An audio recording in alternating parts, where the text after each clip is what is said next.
के आधार पर, बेटा अर्थ के आधार पर अब इस शब्दों के दो भेद होते हैं। पहला है सार्थक शब्द। सार्थक शब्द वो, सार्थक का मतलब होता है मीनिंगफुल। जो शब्द आप बोल रहे हो उसका कोई अर्थ होना चाहिए। जिन शब्दों का कुछ अर्थ होता है उन्हें सार्थक शब्द कहा जाता है। जैसे पहिया, अंडा, पानी, रोटी इत्यादि। इन शब्दों से ही हमें साफ समझ में आ रहा है कि ये शब्द किस चीज़ के लिए प्रयोग होते हैं और इन शब्दों को हम अर्थपूर्ण शब्द कहते हैं। और दूसरा है निरर्थक शब्द। निरर्थक शब्द वो होते हैं बेटे, नाम से पता लगना चाहिए आपको, निरर्थक का मतलब होता है जिनका कोई अर्थ नहीं होता। जिन शब्दों का कुछ अर्थ नहीं होता उसे हम निरर्थक शब्द कहते हैं। जैसे पहिया, वहिया। अब देखो पहिया का तो अर्थ आपको पता था कि सार्थक शब्द है हमने, लेकिन जब वहिया बोला इसका कोई अर्थ है? ये मीनिंगलेस है। ये मीनिंगफुल नहीं है, मीनिंगलेस है। इसलिए ये जो शब्द होंगे ये आपके निरर्थक शब्द होंगे। वंडा, वानी ये आपके निरर्थक शब्द हैं। और जो पानी और अंडा शब्द हैं, पहिया शब्द हैं, ये आपके सार्थक शब्द हैं। अब वो क्या कहता है, भाषा में केवल सार्थक शब्दों पर ध्यान दिया जाता है। शब्दों को उनके अर्थ के आधार पर 4 भागों में विभाजित किया गया है या बांटा गया है। जो शब्द होता है ना बेटे, जो उनका अर्थ निकलता है उसके आधार पर हमने उसको, वो कह रहा है 4 भागों में बांटा है। पहला कहता है एकार्थी शब्द। वो एकार्थी का मतलब होता है वन मीनिंग वर्ड। साफ पता लग रहा है आपको कि जो शब्द होंगे ना उनका एक ही अर्थ निकलता है, उसे हम एकार्थी शब्द कहते हैं। जैसे रेडियो, इतिहास, प्रधानमंत्री इत्यादि। दूसरा कहता है अनेकार्थी शब्द। अनेकार्थी शब्द यानी एक शब्द, जिन शब्दों से एक से अधिक अर्थों का बोध होता है उन्हें अनेकार्थी शब्द कहते हैं। कैसे कहते हैं? जैसे जल, पत्र, कर, हार इत्यादि। अब इन शब्दों से एक से अधिक अर्थों का ज्ञान होता है। कर से पता लगता है ना आपको कि कर संस्कृत का शब्द है, लेकिन उससे पता लगता है कि हाथ। और टैक्स, कर के 2 अर्थ निकलते हैं ना, एक तो हाथ, संस्कृत में आपने कर किया उसका मतलब होता है हाथ। एक कर यानी टैक्स, जुर्माना। पत्र, एक पत्र होता है पत्ता जो पेड़ पर लगा होता है। इसी पत्र का दूसरा अर्थ निकलता है चिट्ठी, जो हम किसी को डालते हैं। यानी एक शब्द के 2 अर्थ निकल रहे हैं। जिन शब्दों से एक से अधिक अर्थों का बोध होता है, निकल रहा है ना, अब 2 अर्थ निकल गए ना पत्र से। अब तो पत्ता पेड़ का और दूसरा पत्र का अर्थ होता है चिट्ठी। हार, एक होता है गले का जो हम गले में डालते हैं, और एक हार कौन सा होता है जो आभूषण के रूप में हम नेकलेस गले में डालते हैं।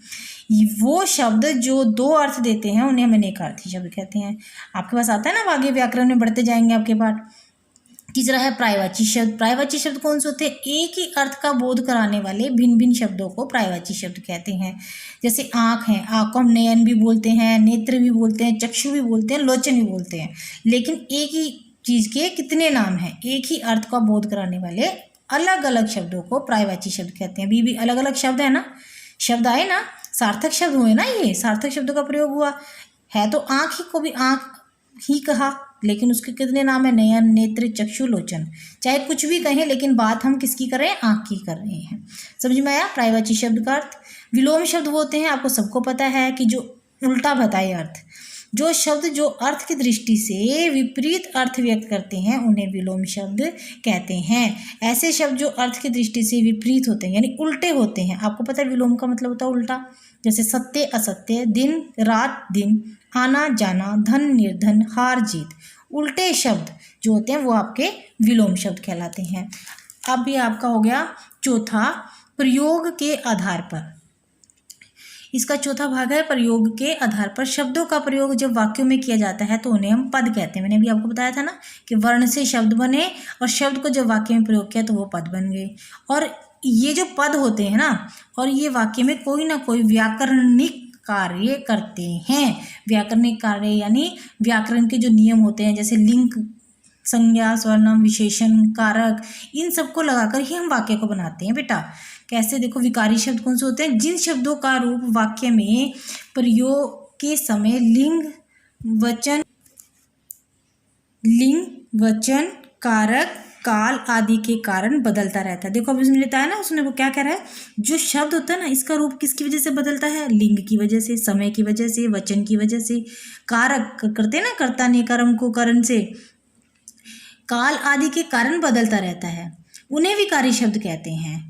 शब्द, संज्ञा, स्वर्णम, विशेषण और क्रियापदों को विकारी शब्द कहते हैं। विकारी शब्द कहते हैं। अब आपको समझ पता लगा इसके अंदर कैसे? अब देखो, जैसे मैंने कहा बेटा, बेटा क्या है? पुल्लिंग है ना, अगर हम उसको बेटी कर देंगे तो स्त्रीलिंग हो जाएगा।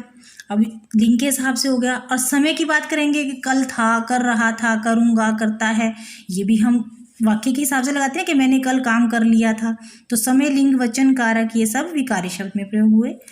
अविकारी जो शब्द है बेटे, इसके अंदर जो शब्द वाक्य में प्रयोग करने पर लिंग, वचन, कारक और काल के अनुसार कुछ भी बदलाव नहीं होता, उसे हम अविकारी शब्द कहते हैं।